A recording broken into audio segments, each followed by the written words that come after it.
¿Cuánta gente vemos que está como condenada a no hacer nunca su casa?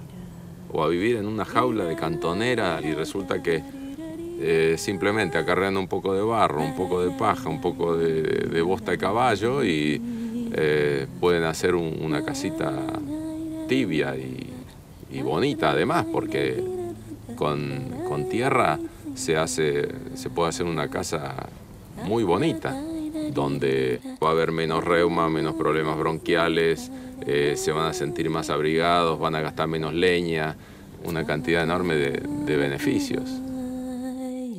Pienso que hay como una especie de memoria genética de construir el refugio, el lugar donde, bueno, se guarece la familia, digamos. ¿Una familia podría hacerse una casa? Una familia debería hacerse la casa.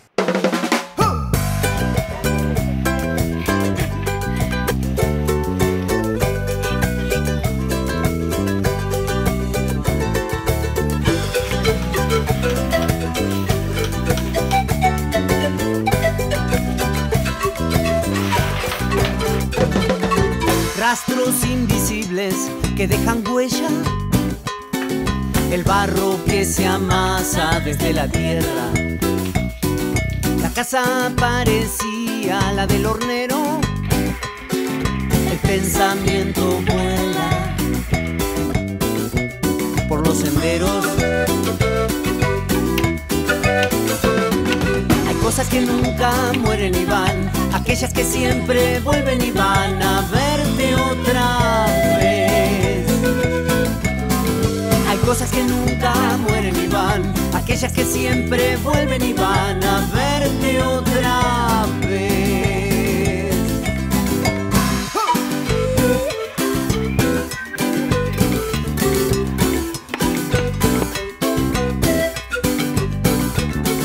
Las manos se entremezclan trabajo y juego, recuerdan las canciones de los abuelos, respiran las paredes que te cobijan, te cuentan que antes fueron una vasija. Hay cosas que nunca mueren y van, aquellas que siempre vuelven y van a verte otra vez. Hay cosas que nunca mueren y van, aquellas que siempre vuelven y van a verte otra vez. Podemos definir como construcción natural a cualquier infraestructura, ya sea para vivienda o para otros usos, con los materiales que brinda la naturaleza del lugar.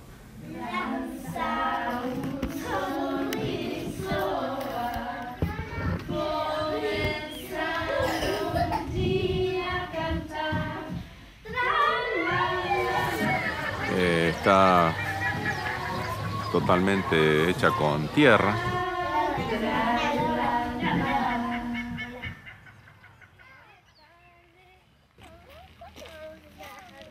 ¿Al jardín cuando vamos a ir ahora, hija? Sí, vamos a ir a trabajar a la... Lo que está funcionando en este momento es el jardín de infantes de una escuela.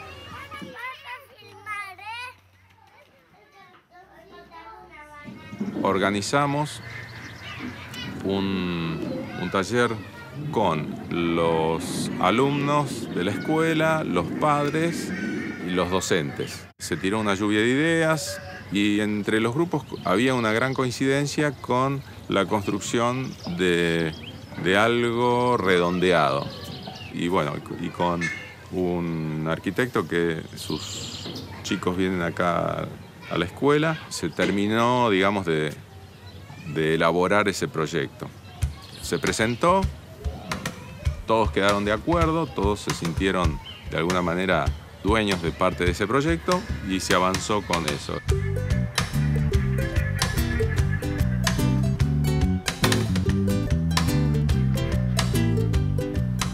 La construcción se hizo como parte de un taller, es decir, un taller práctico.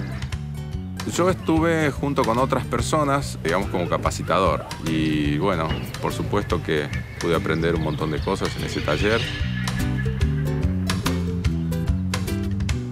provisoriamente se le colocó encima una membrana asfáltica para que, bueno, después se pueda hacer un techo vivo encima.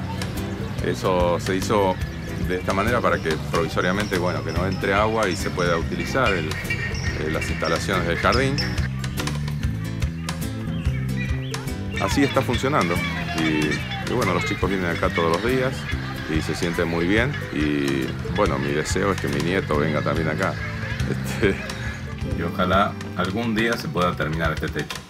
Viví toda mi infancia y mucho de mi adolescencia en una casa de barro, provincia de Buenos Aires, en un lugar muy chiquito que se llama Villa Iris. La casa hoy debe tener más de 150 años y está construida toda de barro, de ladrillos. Esas casas largas, mi papá preparaba la mezcla para restaurar las partes que durante el invierno se habían roto o necesitaban más barro. Principalmente los agujeros de los pájaros carpinteros, que eran sus paredes preferidas de hacer los nidos ahí. Así que me acuerdo de eso, ¿no? De estar metida ya de muy chiquita en el barro y pisando. ¿Por qué uno se hace una casa de este tipo? ¿Por qué es más económica? ¿Por esnovismo? ¿O es una cuestión ideológica esto? Para algunos es como por ser novedoso. Uno puede llegar a la construcción natural por una sensación o un sentido estética de lo que permite, sobre todo en lo que es la modelación y las terminaciones.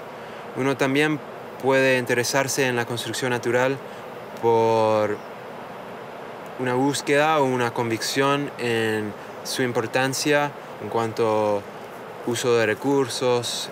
Uno puede llegar a interesarse en la construcción natural por abaratar costos. Una de las ventajas más importantes es que invita a rescatar la autoconstrucción. Hacíamos un redondel, después yo le hice una cosa así y una cosa así. Itzá también, que es chiquita, puede meter ella también sus manos en su futura pieza, ¿no? Que hizo su escultura ahí.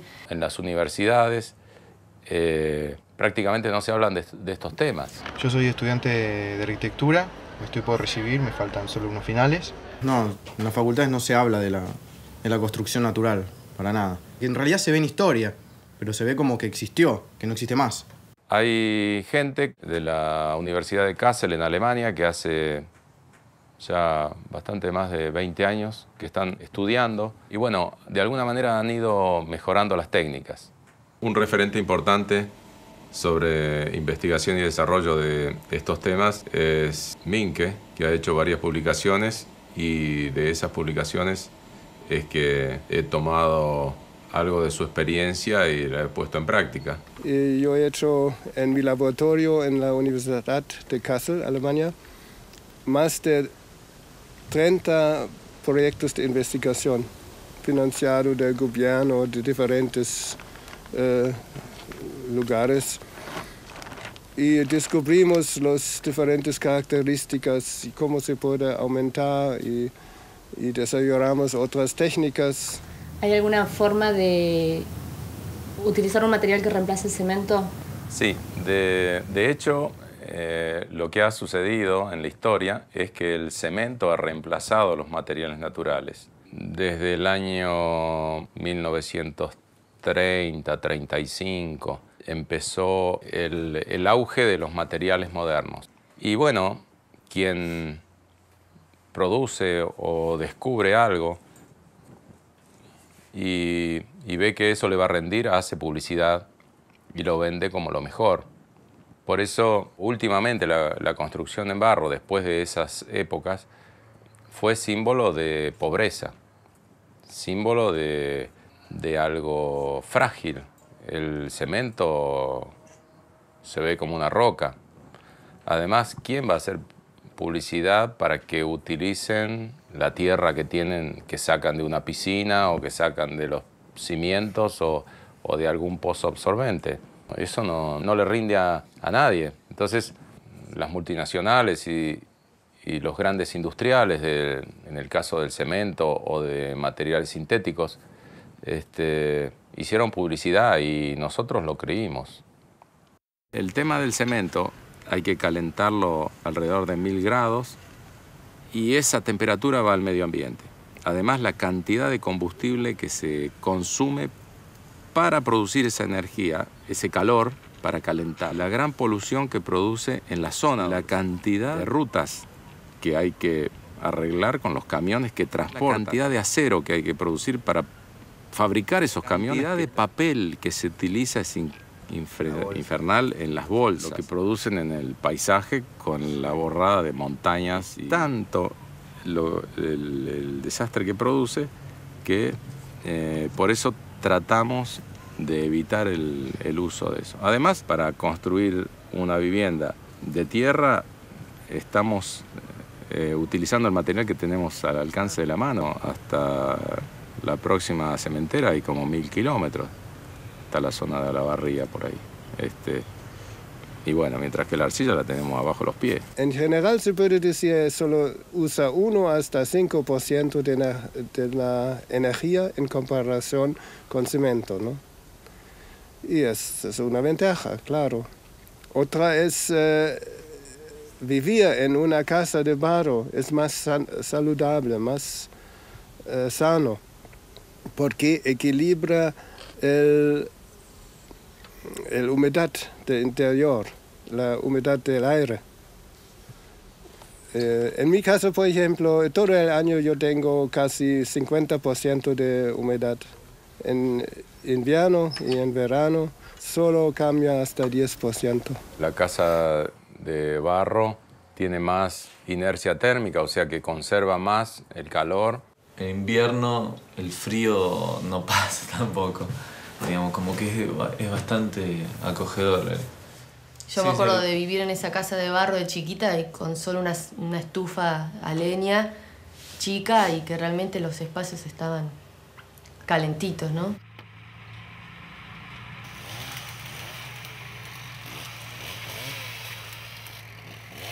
Menos leña en la calefacción se va a utilizar en una casa de tierra que en otros materiales, que aún siendo de madera, si bien, como quien dice, se calienta con un fósforo, pero se enfría inmediatamente.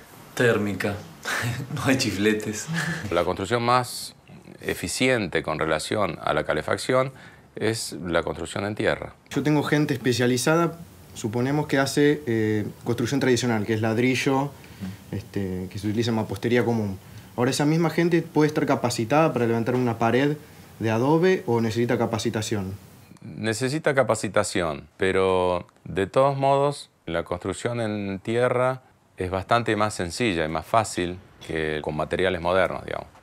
Con que haya una persona en la obra que tenga algo de experiencia en construcción natural o que haya manejado el barro es suficiente. El albañil lo que siente cuando empieza a trabajar con el barro y después de los primeros días de trabajo es que tiende a no abandonar ese tipo de construcción. Este es un trabajo mucho más rápido que el de la albañilería moderna, digamos, con cal, cemento y ese tipo de cosas. En primer lugar, porque podés trabajar con la mejor herramienta que existe, que son las manos.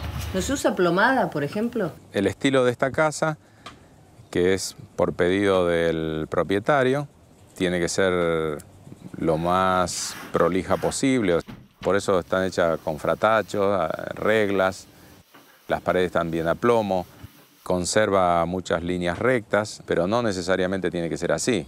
Este tipo de trabajo te da como para tratar de hacerlo derecho, pero con las manos, es decir, esculpiendo la casa.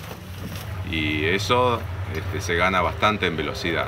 Que hay muchas veces que te piden una obra de la edición terminar en poco tiempo. ¿Esto me lo permite? El adobe lo puede llegar a permitir o no. Por ejemplo, en esta zona, en invierno, es bastante difícil trabajar afuera. Es decir, si se congela el barro, no se puede trabajar. No podemos utilizar acelerante de fragüe, porque el barro endurece por secado, no es por una reacción química, como es en el caso del cemento. Estamos hablando de construcción en barro. y estamos en una de las zonas más llovedoras del país. Medio paradójico la historia, ¿no es cierto? Como que a uno le puede dar miedo si no tiene conocimiento. ¿Es duradera en esta zona una casa? El barro es difícil cuando hay agua corriente, como lluvia, ¿no? No es seguro contra lluvia. Pero hay posibilidades. Hay que hacer un techo que sobre y hay que poner un zócalo o un sobrecimiento.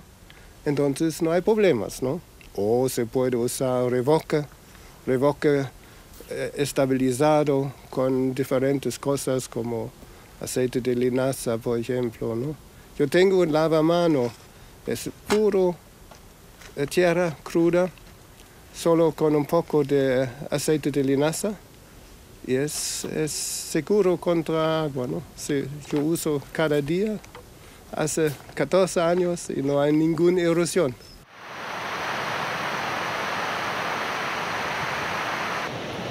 Yo vivo en la costa del río. Si hago una casa de este tipo, de estas características, ¿qué peligro tengo en el momento que hay inundaciones o crecidas? A nosotros, en una ocasión, una construcción se nos inundó por 4 días. En la base podemos notar dónde la inundación, dónde corrió el agua y fue lavando todo esto. Y el agua estaba más o menos hasta esta altura, sí. Estuvo durante varios días. Una casa que está hecha con cemento, cal o con materiales modernos no es ninguna garantía que no haya vinchucas. El asunto es no darle posibilidad de refugiarse esos insectos. Siempre que en las paredes haya grietas profundas o agujeros donde pueda albergarse los insectos, lógicamente que ahí puede haber insectos, pero eso no tiene nada que ver con el material con que esté hecho. Puede ser una pared de cualquier otro material y lógicamente que puede albergar insectos. Pero eso se soluciona fácil con un revoque tapando esas grietas, suficiente. También estos insectos se pueden refugiar en techos de paja o de ramas, pero haciendo un cielo raso de cañas o de varas más o menos derechas y revocado de la parte interior, se soluciona totalmente ese problema. Vos dijiste que en zona sísmica había que usar encadenados, cimientos y bueno, no sé qué otras cuestiones. Sí. Si es una zona con alto riesgo, digamos, también. Hicimos una prueba en escala 1:1 sobre una mesa vibradora en Lima, en la Universidad Católica de Lima. Una bóveda de adobe, 4 por 4 metros, y con la simulación de un sismo muy, muy fuerte, lo más fuerte que había en Perú.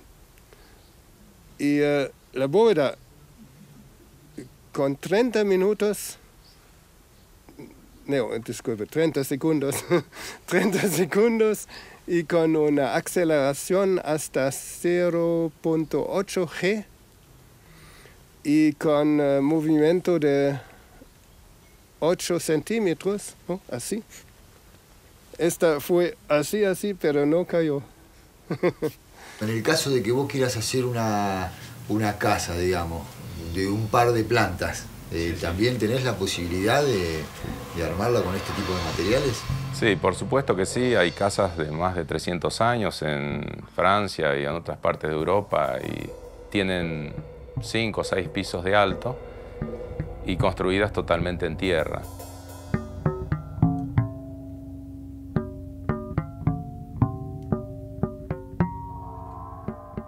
La ciudad Shibam, en Yemen del Sur. No, estas son los 500 rascacielos hasta 9 pisos, 10 pisos, solo de barro. Y son del siglo XVI, XVII. No me imagino a alguien muy convencional con una casa así. De hecho, en el mundo, una tercera parte de los habitantes del planeta están viviendo en casas de barro.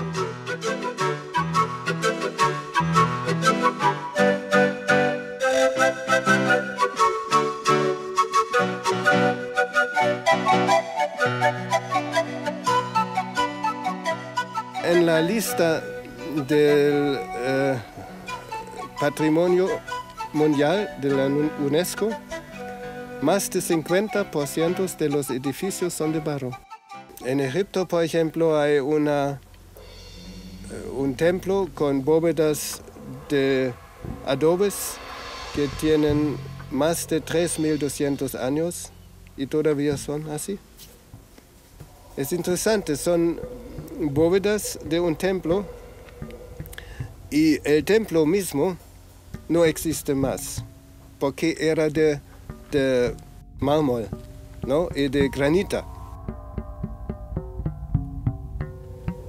Pero las bóvedas de barro se quedan. ¿Por qué?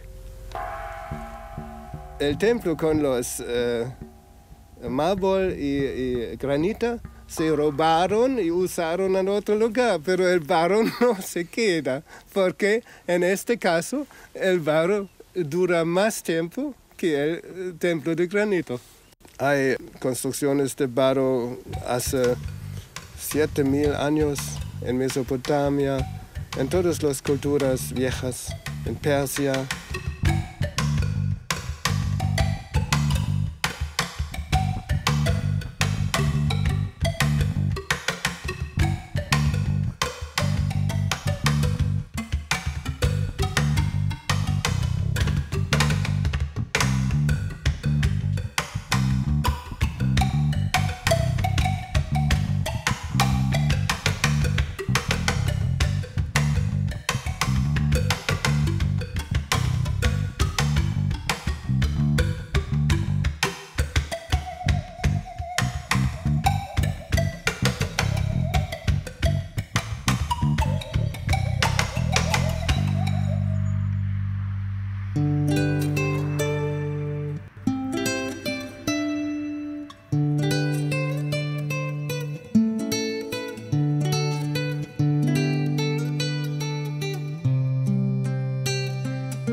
Estaban viendo la posibilidad de restaurar una casa o tirarla abajo.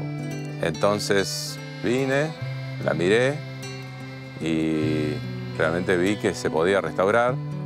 Es una casa muy vieja, de principio del siglo pasado, debe tener aproximadamente 100 años.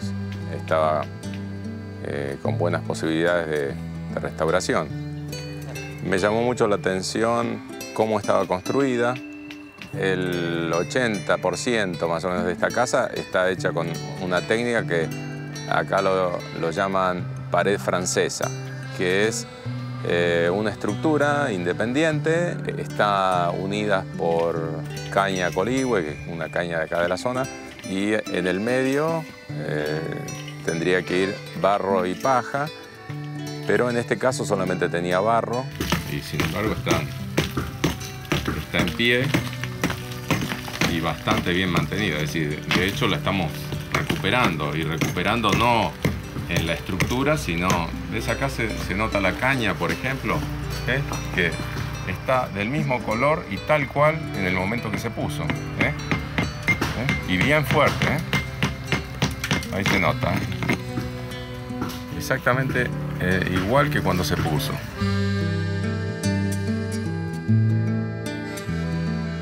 Es interesante ver cómo estas vigas son achueladas, digamos, es el tronco con una herramienta que se llama achuela, todo canteado a mano. Y estos también son tablas cepilladas y seguramente, ven, acá se nota cómo están cortadas a sierra, digamos, a sierra de mano. Algunos postes que estaban totalmente podridos en la base.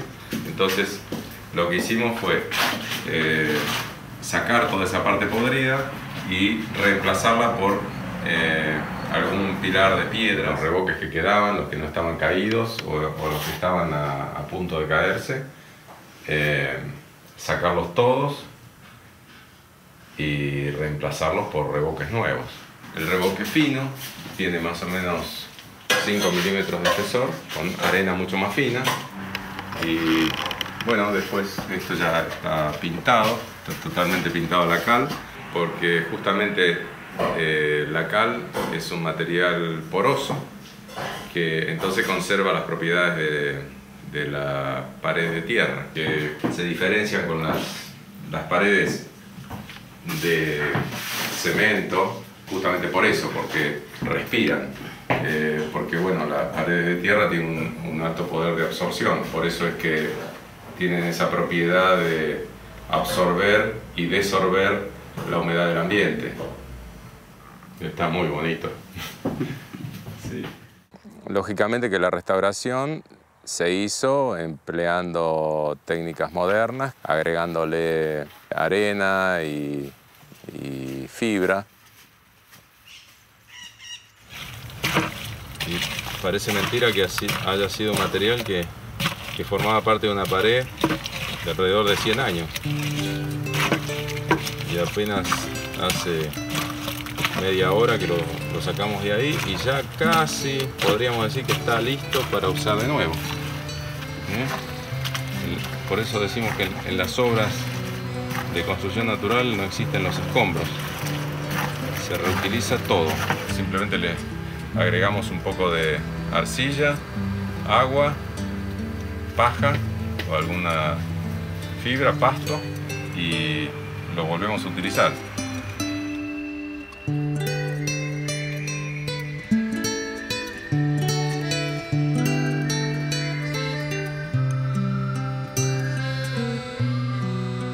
Es una casa que ha aguantado unos cuantos movimientos sísmicos que ha habido acá en la zona, pero bueno, era evidente que no hicieron ningún tipo de prueba previa, ni tampoco tenían muy claras técnicas que se han usado en otras partes del mundo. Sin embargo, podríamos decir que se encontraba en muy buen estado. Seguramente que va a aguantar ahora mucho más de 100 años.